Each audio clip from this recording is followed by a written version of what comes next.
এই উম্মতকে আল্লাহ ডাইরেক্ট জাহান্নামে পাঠাবেন না, ফয়সালা হয়ে গেল পাঠাবেন না, ডাইরেক্ট পাঠাবেন না। অন্য উম্মত ফয়সালা হবে সিধা জাহান্নামে, এই উম্মত যাবে না।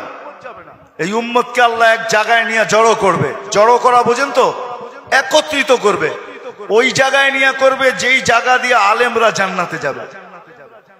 যখন আলেমরা ওইখান দিয়ে অতিক্রম করবে তো আল্লাহ পুরা মজমাকে বলবে, কে কাকে চিনো, কাল লিস্টিতে কার নাম আছে তাড়াতাড়ি ধরো, চইলা কিন্তু গেল।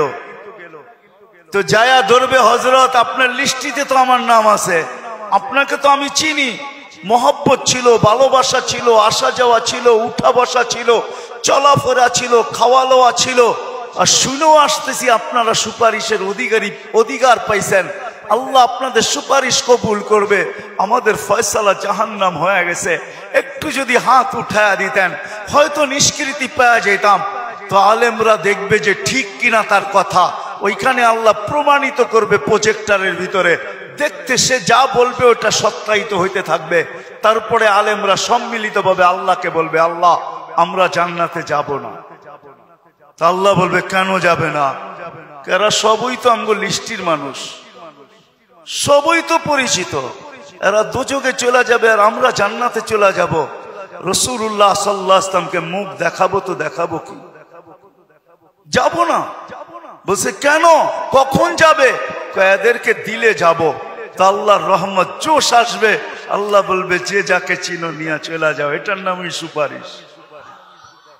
এই জন্য বলি কমসে কম নামটা রাখেন লেখা, জান সম্পর্ক জোড়েন আল্লাহ ওয়ালাদের কাছে, আর বলেন হুজুর আমার নামটা একটু লেখা রাখেন, যে আপনার সাথে আমার সম্পর্ক লেখা রাখেন।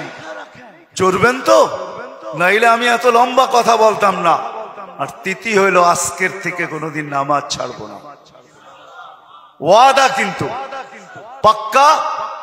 যেইখানে থাকি, যেই অবস্থায় থাকি, যেইখানেই থাকি ওইখানেই দাঁড়ায় যান।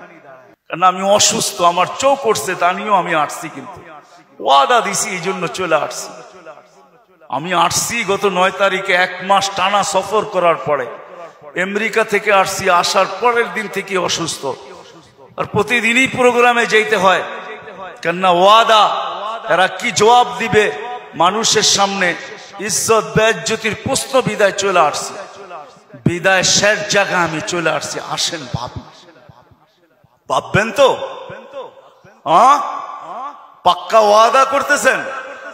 হ্যাঁ, আরে চিন্তা করেন, ওই উম্মত কেন চিন্তা করবে না যার চিন্তায় 60-70 বছরের ইবাদত রাখা আছে? লা তাফাক্কুরু সাআতিন খায়রুম মিন ইবাদাতি 60 আও 70 সানা। ওই উম্মতের চিন্তার কোনো প্রয়োজন ছিল না। সে চিন্তা করবে তো করবেই বা কেন? তার চিন্তার ভিতরে কোনো পোয়েট ছিল না, ওজন ছিল না, কোনো বিনিময় ছিল না। এই উম্মত চিন্তা করবে না তো করবে না কেন? যার প্রত্যেক চিন্তার মুহূর্তের বিনিময় 60-70 বছরের ইবাদত দেওয়ার জন্য আল্লাহ প্রস্তুত, নাইলে এই হাদিস আমাদের দুয়ার পর্যন্ত আসতো তো আসতো কেন? একটু বিবেক দিয়া ভাবেন না? আল্লাহ বিবেক দিছে, ভাবেন। ভাববেন না কেন? ভাবেন, আপনি ভাবেন। ভাবনার দ্বারা কি হবে? একটু আগেই তো আমি হাদিস শুনাইলাম, এই উম্মতের ভাবনারও ওজন আছে। এই উম্মত ভাবতে দেরি, আল্লাহর রহমত উম্মতের দিকে ছুটে আসতে দেরি করে না। এই জন্য ভাববো, হক্কানি আলেম আর আল্লাহ ওয়ালাদের সোহবতে যাব। যাবেন তো? হ্যাঁ যাবেন? হ্যাঁ, কমসে কম নামান, কমসে কম নিজের নামটা লেখায় রাখেন, কাজে দিবে। জানি না কথাটা কতটুকু সত্য কতটুকু মিথ্যা, কিন্তু ছোটবেলার থেকে ছুঁইনা আসতেছি, এই জন্যই বলতেছি। আবার দেখতেছি যে কথাটা আসলেও সত্য।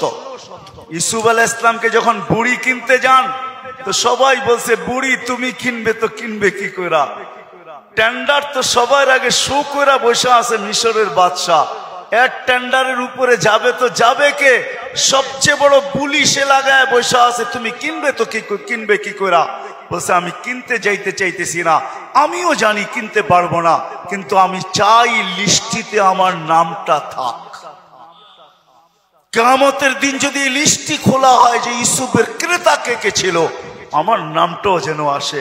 সত্য এটাই, কিয়ামতের দিন হক্কানি আল্লাহ ওয়ালাদের ওলামাদের লিস্টিও খোলা হবে। লিস্টি যদি খোলা না হইতো তাহলে এই কথা আমার কাছে কোনোদিন পৌঁছতো না।